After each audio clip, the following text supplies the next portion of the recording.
ಜನವರಿ ಮಾಸಿಕ ಭವಿಷ್ಯ. ಮೇಷರಾಶಿ. ಜನವರಿ 2025 ನಿಮಗೆ ಮಿಶ್ರ ಫಲಿತಾಂಶಗಳನ್ನು ತರುತ್ತದೆ. ಮುಖ್ಯ ಗ್ರಹ ರಾಹು 12ನೇ ಮನೆಯಲ್ಲಿ ಉಳಿಯುತ್ತಾನೆ. ಆದರೆ ಕೇತು ಈ ತಿಂಗಳು 6ನೇ ಮನೆಯಲ್ಲಿ ಇರುತ್ತಾನೆ. 12ನೇ ಮನೆಯಲ್ಲಿ ರಾಹುವಿನ ಉಪಸ್ಥಿತಿಯು ನಿಮಗೆ ಅನಗತ್ಯ ಖರ್ಚುಗಳನ್ನು ನೀಡಬಹುದು. ವೃತ್ತಿ ಜೀವನಕ್ಕಾಗಿ ಜನವರಿ ಮಾಸಿಕ ಭವಿಷ್ಯ ಪ್ರಕಾರ ಮೇಷರಾಶಿಯಲ್ಲಿ ಜನಿಸಿದ ಸ್ಥಳೀಯರು 11ನೇ ಮನೆಯಲ್ಲಿ ಶನಿಯು ಸ್ಥಾನ ಪಡೆದಿರುವುದರಿಂದ ಹೆಚ್ಚಿನ ವೃತ್ತಿ ಲಾಭಗಳನ್ನು ಪಡೆಯುತ್ತಾರೆ. ಈ ಅವಧಿಯು ಆಸೆಗಳನ್ನು ಪೂರೈಸಲು ಮತ್ತು ವೃತ್ತಿ ಜೀವನವನ್ನು ಹೊಂದಿಸಲು ಸಮಯವಾಗಿರುತ್ತದೆ.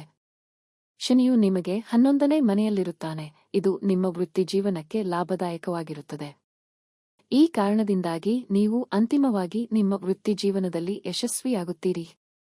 2ನೇ ಮನೆಯಲ್ಲಿ ಗುರು ಮತ್ತು 11ನೇ ಮನೆಯಲ್ಲಿ ಶನಿ ಈ ತಿಂಗಳು ನಿಮಗೆ ಅನುಕೂಲಕರವಾಗಿರುತ್ತದೆ.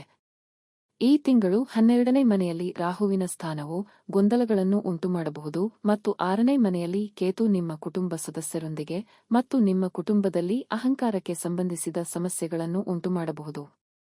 ಆದ್ದರಿಂದ ನೀವು ತಾಳ್ಮೆಯಿಂದಿರಬೇಕು. ಮೇಷರಾಶಿಯ ಜನರು ಈ ತಿಂಗಳು ಪ್ರೀತಿಯ ವಿಷಯದಲ್ಲಿ ಉತ್ತಮ ಫಲಿತಾಂಶಗಳನ್ನು ಪಡೆಯುತ್ತಾರೆ. ಏಕೆಂದರೆ ಗುರುವು 2ನೇ ಮನೆಯಲ್ಲಿದೆ. ಈ ಕಾರಣದಿಂದಾಗಿ ವಿವಾಹಿತರು ವೈವಾಹಿಕ ಜೀವನದಲ್ಲಿ ಸಂತೋಷವನ್ನು ಅನುಭವಿಸುತ್ತಾರೆ. ಮದುವೆಯಾಗಲು ಇಚ್ಛಿಸುವವರು ಸಹ ಧನಾತ್ಮಕ ಫಲಿತಾಂಶಗಳನ್ನು ಪಡೆಯುತ್ತಾರೆ. ಸ್ಥಳೀಯರು ಹಣವನ್ನು ಗಳಿಸುವ ವಿಷಯದಲ್ಲಿ ಉತ್ತಮ ಫಲಿತಾಂಶಗಳೊಂದಿಗೆ ಆಶೀರ್ವದಿಸಲ್ಪಡುತ್ತಾರೆ. ಮತ್ತು ಏಪ್ರಿಲ್ ನಂತರ ಇದು ಸಾಧ್ಯವಾಗುತ್ತದೆ. ಏಕೆಂದರೆ ಪ್ರಮುಖ ಗ್ರಹವಾದ ಗುರುವು ಈ ತಿಂಗಳಲ್ಲಿ 2ನೇ ಮನೆಯಲ್ಲಿ ಉತ್ತಮ ಸ್ಥಾನವನ್ನು ಹೊಂದಿದ್ದು ನಿಮಗೆ ಸಾಕಷ್ಟು ವಸ್ತು ಲಾಭವನ್ನು ನೀಡುತ್ತದೆ.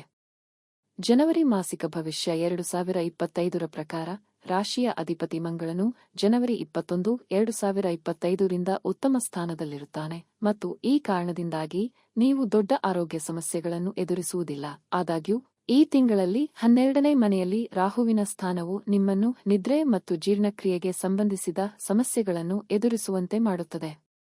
ಪರಿಹಾರ: ಪ್ರತಿದಿನ 108 ಬಾರಿ ಓಂ ಮಂದಾಯ ನಮಃ ಜಪಿಸಿ.